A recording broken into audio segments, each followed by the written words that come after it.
लेकिन पुलिस उनके पीड़िता और उनके साथ वालों को उठा ले गई इंडिया गेट से। वो धरना दे रहा था। जिसमें अपने 72 को छेद है वो दूसरा में छेद ढूंढ रहा है। हाँ, आरजेडी वाले के कमेंट पर हम लोग तो कमेंट करेंगे। सर, कल राहुल गांधी और सोनिया गांधी के आंख में आंसू आ गए जब उन्नाव के रेप पीड़ित उनसे मिलने के लिए पहुंचे। उन्नाव केस के दोषी कुलदीप सिंह सेंगर को लेकर तेजस्वी यादव ने बड़ा खुलासा किया। एक वीडियो सोशल मीडिया पर पोस्ट किया है जिसमें भाजपा के एक विधायक है जिनसे सवाल किया जाता है कि पीड़िता इस वक्त कड़कती ठंड में दिल्ली के इंडिया गेट के सामने बैठी हुई है, न्याय की गुहार लगा रही है। इस पर भाजपा विधायक हंस पड़ते हैं जैसे मानो रेप जैसे शब्द उनके लिए केवल मजाक का पात्र हो। एक तरफ जहां इस मामले को लेकर राहुल गांधी भावुक है, तेजस्वी यादव ने भी मोर्चा खोला है, तो दूसरी ओर भाजपा के तमाम नेताओं ने चुप्पी साध ली है। यहां तक कि जेडीयू नेता अशोक चौधरी उल्टा तेजस्वी यादव को सुना रहे हैं, साफ कह रहे हैं कि जैसे तेजस्वी यादव भागे भागे फिर रहे हैं, उन्हें अब तक समझ जाना चाहिए कि जनता ने उन्हें नकार दिया है, वरना इस वक्त बिहार में आरजेडी की सरकार बन चुकी होती, मगर ऐसा नहीं हुआ है। आपको सब कुछ बताएंगे विस्तार से और उस विधायक का वो वीडियो भी दिखाएंगे कि किस तरीके से मीडिया ने जब उनसे पीड़िता से जुड़े सवाल किए तो कैसे बेशर्मों की तरह हंस पड़े हैं। नमस्कार, मैं हूं शालिनी सिंह और आप देख रहे हैं दर्श न्यूज। इस वक्त पूरे देश में उन्नाव केस ने हलचल मचा दी है और इस बार एक मुद्दा नया खुलकर सामने आया है। इस पूरे मामले को लेकर एक बेटी ही दूसरी बेटी की दुश्मन बन चुकी है। एक बेटी जो खुद पीड़िता है, खुद के लिए न्याय की गुहार लगा रही है, तो दूसरी ओर एक वो बेटी है जो अपने अपराधी पिता को बचाने के लिए यूपी के पूर्व सीएम के पोते से शादी कर चुकी है। जी हां, हम बात कर रहे हैं उन्नाव केस के अपराधी कुलदीप सिंह सेंगर की बेटी की, जिसने यूपी के पूर्व सीएम के पोते से शादी कर ली है ताकि एक सियासी समीकरण को जोड़ सके और अपने अपराधी पिता को हमेशा के लिए जेल से बाहर रख सके। लेकिन आइए सबसे पहले हम आपको तेजस्वी यादव के द्वारा पोस्ट किया हुआ वो वीडियो दिखाते हैं जिसमें किस तरीके से बेशर्मों की तरह भाजपा नेता पीड़िता द्वारा धरना प्रदर्शन को लेकर पूछे गए सवालों पर बेशर्मों की तरह हंसते नजर आते हैं। सुनिए। लेकिन पुलिस उनके पीड़िता और उनके साथ वालों को उठा ले गई इंडिया गेट से। वो धरना दे रहा था दिल्ली में। घर तो उनका उन्नाव है, घर तो उनका उन्नाव है दिल्ली से।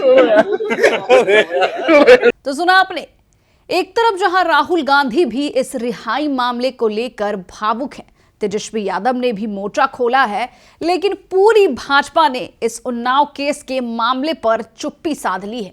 उल्टा जेडीयू नेता अशोक चौधरी तेजस्वी यादव पर ही तंज कस रहे हैं।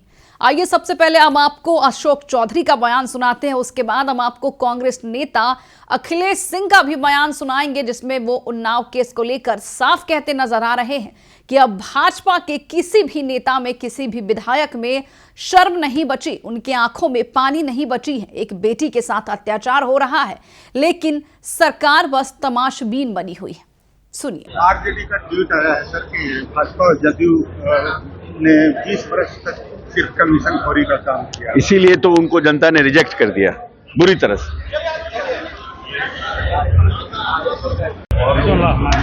और लोग इन्वेस्टमेंट करने का और नए मॉल खोलने का प्रयास करेंगे जिससे कि यहाँ रोजगार से लेकर के इन्वेस्टमेंट सब में आगे बढ़ोतरी होगी।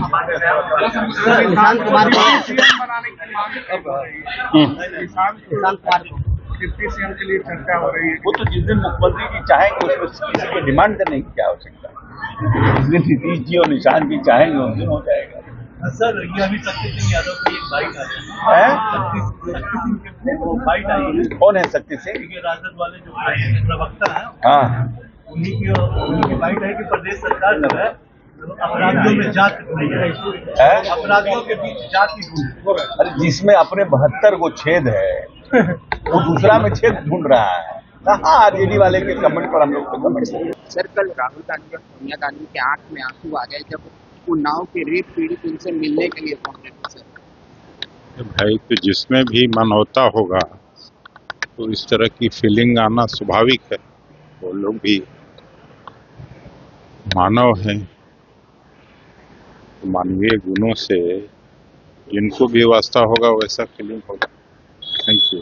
जिस तरह से सर समस्तीपुर में हत्या हुई है बीजेपी नेता के ऊपर, तो क्या कहेंगे बिहार में आपराधिक घटनाएं बढ़ रही है? तो बढ़ ही रही है, किसी के कंट्रोल में कुछ है नहीं। तो सुना आपने, बिहार के साथ साथ पूरे देश में इस वक्त उन्नाव केस को लेकर सन्नाटा छाया हुआ है। लोग इस वक्त भी सोचने पर मजबूर है और कई लोगों का यह भी कहना है कि क्या हमने भाजपा सरकार को वोट देकर गलती कर दी? क्या जो देश में हो रहा है क्या अब वो बिहार में भी होने वाला है? क्या बिहार की भी बेटियां ऐसी ही न्याय की गुहार लगाकर कड़ाके की ठंड में तड़पती रहेगी और उसका सुनने वाला कोई नहीं होगा? फिलहाल के लिए इस खबर में इतना ही, लेकिन आप अपनी राय हमें कमेंट बॉक्स में लिखकर जरूर बताएं कि क्या जिस बेटी के साथ अन्याय हुआ है, जघन्य अपराध हुआ है, उसके अपराधी को महज 15 लाख के रुपए में रिहा कर देनी चाहिए। देखते रहिए दर्श न्यूज।